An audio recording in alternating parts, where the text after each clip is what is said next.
આગળ સમાચારમાં વાત કરીએ તો મહત્વપૂર્ણ સમાચાર પ્રાપ્ત થયા છે। મહત્વના સમાચાર સામે આવી રહ્યા છે। કહી શકાય કે રાજ્યની ચાલતી પ્રી સ્કૂલોનું રજીસ્ટ્રેશન થશે।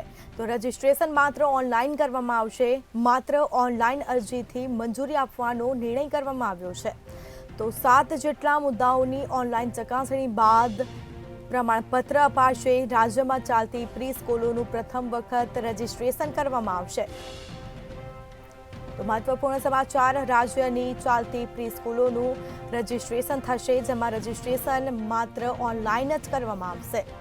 તો માત્ર ઓનલાઈન અરજીથી મંજૂરી આપવાનો નિર્ણય કરવામાં આવ્યો છે। તો બીજી તરફ 7 જેટલા મુદ્દાઓની ઓનલાઈન ચકાસણી બાદ પ્રમાણપત્ર છે તે આપવામાં આવશે।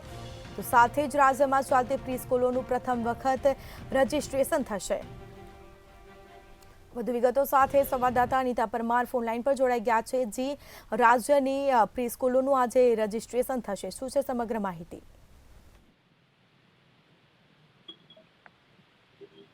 જી અનિતા।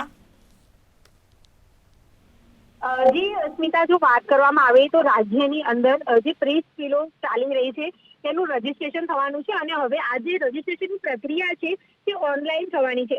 અત્યાર સુધી જો વાત કરવામાં આવે તો આજે રજીસ્ટ્રેશનની પ્રક્રિયાઓ જે છે તે ઓફલાઈન કરવામાં આવતી હતી, પરંતુ હવે આ જે આખી પ્રક્રિયા છે તે ઓનલાઈન કરવામાં આવશે અને આ ઓનલાઈન માટે થઈને જે મંજૂરી આપવાનો નિર્ણય છે તે પણ કહેવાય છે કે જો માત્ર ઓનલાઈન અરજીના આધારે આ રજીસ્ટ્રેશન આપવામાં આવશે। એટલે કે જે પણ વ્યક્તિ ઓફલાઈન, જે સંચાલક છે તે ઓફલાઈન જો આ રજીસ્ટ્રેશન માટે અપ્લાય કરશે તો તેમને મંજૂરી નહીં મળે। માત્ર ને માત્ર ઓનલાઈન અરજી આપશે તેવા ઓનલાઈન અરજી કરશે તેવા લોકોને જ મંજૂરી આપવામાં આવશે। 7 જેટલા મુદ્દાઓની ઓનલાઈન ચકાસણી ખાસ કરવામાં આવશે, જેમાં જે તે શાળા સંચાલક જે રજીસ્ટ્રેશન કરાવવા માંગે છે તેની પાસે પૂરતી જગ્યા છે કે નહીં, શાળા બનાવવા માટે જે કેમ્પસ જે છે કે નહીં, એ પ્રમાણેના ઘણા બધા મુદ્દાઓ છે। આ મુદ્દાઓને ધ્યાનમાં રાખીને રજીસ્ટ્રેશન કરવામાં આવે છે।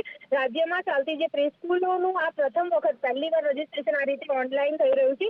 અત્યાર સુધી જો વાત કરવામાં આવે તો આજે આખી પ્રક્રિયા જે છે તે સંચાલકો દ્વારા ઓફલાઈન કરવામાં આવતી હતી, પરંતુ હવેથી રાજ્યની અંદર આ એક નવી વસ્તુ સરકાર દ્વારા લાવવામાં આવી છે કે પ્રી સ્કૂલોનું જે રજીસ્ટ્રેશન છે તે માત્ર ને માત્ર ઓનલાઈન કરવામાં આવશે। દરેક પ્રકારના જે ડોક્યુમેન્ટ હોય છે તે પણ તેઓએ ઓનલાઈન જમા કરાવવાના રહેશે અને ઓનલાઈન જ દરેક વસ્તુની ચકાસણી કરવામાં આવે કે જે સંચાલક છે જે અત્યારે અપ્લાય કરી રહ્યો છે તે અપ્લાય કરતા જે યોગ્ય લાયકાત ધરાવે છે કે કેમ, અને તેની પાસે જે તે શાળા જે છે તેનું રજીસ્ટ્રેશન તેમણે કરી રહ્યા છે તેના માટે પૂરતી જગ્યા છે કે નહીં, શાળાને જોઈએ એવું મેદાન છે કે નહીં, અને બીજી ઘણી બધી બાબતો જેમાં 7 જેટલા મુદ્દાઓ છે અને આ મુદ્દાઓની જે કહેવાય છે કે ચકાસણી ખાસ કરવામાં આવે છે। ડીઓ દ્વારા ખાસ આ ચકાસણી કરવામાં આવતી હોય છે અને જો આ મુદ્દાઓ પ્રમાણે જ બધી વસ્તુ થાય ત્યારે જ જે તે વ્યક્તિ અપ્લાય કરે છે તેને પરમિશન મળતી હોય છે।